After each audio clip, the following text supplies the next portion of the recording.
Well, the Eagles got some game-changing news ahead of their matchup with the Lions, as the latest injury updates reveal that not only could Detroit be down several important players, including a key weapon on offense, but for the Eagles, they got some great news along the offensive line that could possibly be crucial for them. However, why is the offensive line also possibly a big area of concern? Plus, A.J. Brown defended Jalen Hurts, while the Eagles' offense looks to get back on track against the Lions, and Vic Fangio, Jaelan Phillips, and the Eagles' defense have a very tough challenge in front of them. So let's talk about that and all the other latest news starting right now. So the Eagles vs. Lions Week 11 NFC matchup is just a few days away, and as I talked about in my last video, this is going to be a huge game, as these are two of the top teams in the NFC, so both are obviously vying for playoff positioning, and whoever wins gains a big advantage in that aspect. I mean, obviously, right now, the Eagles are the 1 seed and have the clearest path to locking that top seed down, but all it takes is one loss for them to drop down in the standings. And then, on the other side, a win for the Lions could significantly help their chances in the NFC North and give them a much clearer path to the number 2 seed, and also give them a very real shot at the 1 seed as well. So, obviously, we still got a lot of games left to play this season, and a lot can happen in that time, but at this point in the year, this game is as big as it gets, and the guys on both sides seem to realize that. But this is a really good team that we're about to play. Really well coached, really good players, physical, tough team. I got a lot of respect for this football team that's been doing it at a very high level for now the past 3 years now. So we expect their best, and we know this is a really good team. Eagles, good team, really good team. I think what's most glaring about them is that they win. They know how to win. They've got a style. They have an identity. They know how to take it to the end of the game, possess the ball, and finish it with it in their hand with a dub. So they've been able to do that. They've mastered it. Coach Sirianni has done a hell of a job with that crew. They're very talented, outstanding O-line. We know about Barkley. We know about those receivers. Jalen Hurts, runs the ship there, man. I mean, he's outstanding Q, man. Can run, can make those throws, takes his one-on-ones. So dangerous, potent offense, a tight end. I mean, good player, real good player. And then defensively, man, the engine of this defense, that front, those guys can get after it. They added Phillips to it. They got Nolan back. The D tackles there in the middle. It's a disruptive front. They get after it. Backers are smart, and they're aggressive. They play downhill, sideline to sideline. DBs, man, umbrella coverage, but then they'll match up quite a bit too. So smart crew, know how to play. This will be a huge test for us on the road at their place against a championship team. We got a really good opponent coming into town, a team that is, if I can only imagine, has been waiting on the opportunity to play us, given history and given how good they've been. Been a great team, great organization, great coach, and great culture. It's hard to miss all the success that they've had. It's a really good team, really good defense. They're very disruptive, tight end man coverage. And then on offense, they got playmakers everywhere, and they're very efficient in what they do. A lot of talent. A really good football team. This is going to be. We've had this one on our calendar. We've been looking at this one on our calendar for a long time. So, coaches are going to have us ready. We're going to be ready for this game, and we really see this as a must-win. Again, I don't think it can be overstated just how big this game is. I mean, both teams are obviously great. And for the Eagles, I think this is easily their biggest test of the season so far, and is possibly their biggest regular season game since the 49ers matchup back in 2023. I mean, that game kind of exposed the Eagles for what they really were that year and led to their collapse. And I think similarly, this game against the Lions this season is going to tell us a lot about who the Eagles are in 2025. I mean, obviously, they've continued to win games, but there have been issues, mainly on the offensive side of the ball. And if there's one thing that we do know about the Lions, it's that they can score points, as they're currently the number 2 scoring offense in the league, and they might just be the best all-around offense in the entire NFL. That said, they also know that they haven't seen a defense as talented as the Eagles have. This is the most talented defense that we'll see from top to bottom. I really think their level of talent is truly elite, not just in their front, their linebackers, in the secondary. The corner play is exceptional. I think they proved how sticky they could be just a couple of nights ago. They did a really, really good job. Safety play is great. They can feel the run. At the nickel position, Coop. I mean, they got a lot of guys that can play. We look forward to the challenge, man. We know that this is going to be a game in a great environment where this is exactly what we love to be in. I know this is what they've been through. They've won a lot of games, not only because of their talent level, but the scheme. Coach is just great at what he does.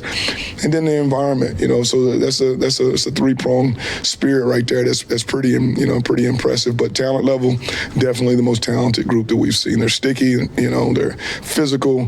They jam you at the line of scrimmage. They can play zone coverage. When it does get to third down, they're sticky enough to play man.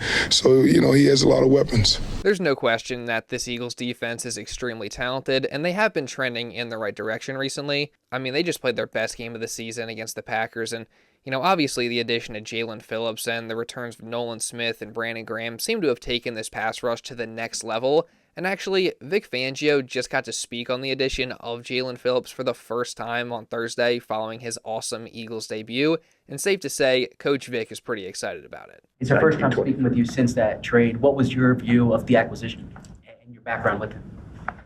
All for it. And what do you like about Jaelan as a player? You guys saw it. He plays hard. He's strong at the point, good pass rusher, Does it help? When you shop at Nordstrom's, you get good stuff. Again, Jaelan Phillips and the Eagles' D-line were just awesome against the Packers, and I think they should definitely be able to slow down this potent Detroit offense to some extent. However, it's going to be tough because, again, this Lions offense is really, really good, and they just put up over 200 yards rushing and allowed 0 sacks against the Commanders. So the Eagles offense just has to show up in this one. I mean, Philly cannot rely on the defense to bail them out like they did against the Packers. This Lions offense is too good for that. So Kevin Patullo better figure some stuff out this week because the Eagles are going to need a good performance from the offense in this one. And honestly, that's a big reason why I actually agree with what A.J. Brown said this week. I mean, like I said in my last video, he has every right to be frustrated about not getting the ball, and that's a big part of it, but his frustration goes much deeper than that, as it ultimately goes back to the offense just simply not performing well enough consistently. Because, that could ultimately end up being the downfall of this team if they don't get it fixed. It's not just solely about my situation. I mean, guys, obviously I want to win too. If we're really focusing on winning and doing our job, we can't just keep slapping the Band-Aid over the defense doing their job and getting us out of trouble. At what point are we going to pick up our slack as an offense that we're so great? It's not about we're not winning, or I don't care about winning. All I care about is stats. No, we're not contributing. We're not doing our job on offense. So you can't just keep slapping the Band-Aid over that and you expect to win late in the year and you think you're going to go to it at the end of the year. It's not going to happen. It's not going to happen, And last year, what it was, thank you for the ring, but it's a new season. They adapted. We have to adapt, and we have to continue to, get better and try to find new ways. So that's where the frustration comes in, because it's not about winning, you guys. I want to win, yes. I want to help contribute as well. Do our thing on offense as well. Again, I just could not agree more with what AJ said there, and if you haven't gotten the chance to, I highly recommend going back and watching AJ's full press conference because he did a really good job just explaining why he's frustrated, and I think it gives us as fans a much better understanding of what's been going on. And one more thing that I do want to address are the rumors going around that AJ Brown and Jalen Hurts have a problem with each other, or that Jalen is intentionally not throwing AJ the ball, because watching the film throughout the year, you can see that there have been multiple instances where AJ is wide open, and for whatever reason, the ball just doesn't go to him. But AJ addressed this as well and pretty much shut down any notion that Jalen is doing this intentionally. If you look at the film, look, we don't know what Jalen's directive is on every play, but there were obvious examples where you were wide open and the ball wasn't coming to you. Is that related to whether you're the first read, or is that he's not throwing the ball at you for some reason? I don't think that's the case at all. I think certain players have different reads. Despite what it looks like when somebody takes a screenshot, and you can't go off that. That he has certain reads. He has a lot going on in his head that he's trying to process, and then also he has pressure in his face. So like I said, I don't know. That maybe it's a question for him or KP. Anybody, so. I definitely love hearing AJ stick up for his quarterback like that, and I think it goes a long way in quieting down the drama. Whatever the issue is, though, whether it's Jalen just missing him or it's the play calling or whatever, the Eagles just have to do a better job of getting AJ the ball and designing ways to scheme him open, plain and simple. And actually, Brendan Deeg on Twitter just showed us the problem with how exactly the Eagles have been utilizing Brown this season, as according to True Media, AJ has run just 14 crossing routes all year, and 137 pass catchers around the league have more than that. Not to mention that he's also only run 26 in routes, which ranks 45th in the league, and that's a major problem. I mean, we've seen AJ thrive running routes across the middle of the field in the past. He's obviously got a ton of physical tools and attributes that make him great at doing that, and it would also be a good way to counteract some of the tough coverages that he's seen so far this season. So the fact that the coaches are not utilizing AJ Brown in this way is absolutely baffling to me, so hopefully they make a change there. And again, overall, as an offense, the Eagles are just going to have to be much better in this game, and that goes for the scheme and play calling from Kevin Patullo, and it also goes for the execution from the players. I mean, both have been an issue this year, but the thing is, we have seen flashes of dominance from the Eagles offense as well. Like, we've seen moments where the execution is really, really good, and we've also seen moments where the play calling is on point, and they establish a really nice flow. And the best example of this was obviously in the Giants game before the bye week, as everything was clicking from the passing attack to the running game to the play calling. So that dominance is in there, they just have to find a way to be consistent with it. Unfortunately for the offense, though, they're going to have a pretty tough challenge with this Lions defense that is towards the top of the league in a lot of major categories, is good on third downs, and does have a good bit of talent. Now, they also do have some weaknesses, such as some injuries on the back end and their red zone defense, so those can be exploited, but overall, it's a tough test. But then also, for the Eagles offense, they're dealing with some injuries, as Wednesday's injury report showed that the entire Eagles offensive line, besides Jordan Mailata, was limited while dealing with various issues. Now, on the bright side, and actually good news, is that this did reveal that center Cam Jurgens had returned to practice, so it looks like he could actually be trending towards making his return to action this week, which is definitely some great news. And it's also great news that Lane Johnson has been out there after suffering an ankle injury against the Packers. I mean, seems like he should be good to go as well. So that's definitely great.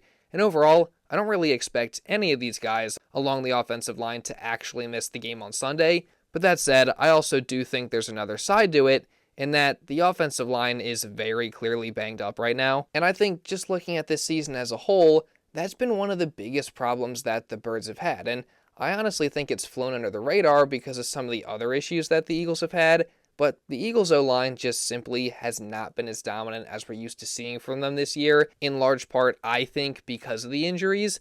I mean, guys like Landon Dickerson, Cam Jurgens, and Lane Johnson have all been banged up and in and out of the lineup all year, and I just think when you look at the Eagles offense, and specifically the run game, one of the big reasons for the struggles there has been a lack of execution from the offensive line. Now, they've had really good moments. Again, that Giants game was great, but they just have to be consistent. So, the good news is they seem to be getting healthier. Hopefully, they're as healthy as possible come Sunday, and they're able to execute better than they have.